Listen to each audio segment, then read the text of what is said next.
C'est le père fondateur du Palais de la Découverte, mais c'est aussi le père fondateur du Centre national de la recherche scientifique, du CNRS. Cela le conduit évidemment à travailler de manière très proche avec les politiques à cette époque-là. C'est eux qui décident pour créer de nouvelles institutions. Il y a une personnalité capitale à cette époque-là, en 1936, c'est le ministre de l'Éducation nationale qui s'appelle Jean Zay, personnalité absolument considérable, qui a énormément apporté à notre pays.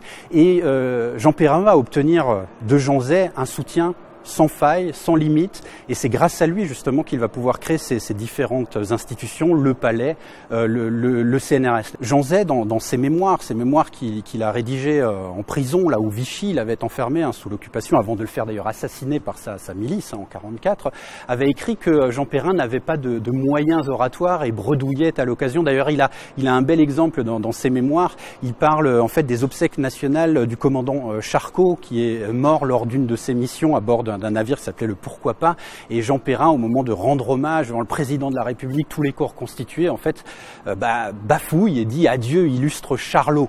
Et donc c'est vraiment quelque chose qui tombe un peu à plat. Alors Jean Zay note gentiment que l'émotion générale escamota un petit peu l'incident, mais quand même, donc on sent quand même en Jean Perrin quelqu'un qui n'est pas forcément très à l'aise là, mais en même temps c'est quelqu'un qui a énormément de charme, qui sait convaincre, qui sait peut-être pas convaincre devant des grands auditoires, mais en face à face qui sait convaincre et qui sait vraiment trouver son chemin dans ce milieu auquel il n'était pas préparé. Mais finalement il a une ambition, un objectif, c'est organiser la recherche en France, diffuser la connaissance scientifique, et quels que soient les détours et les moyens, il veut aller vers cette réalisation.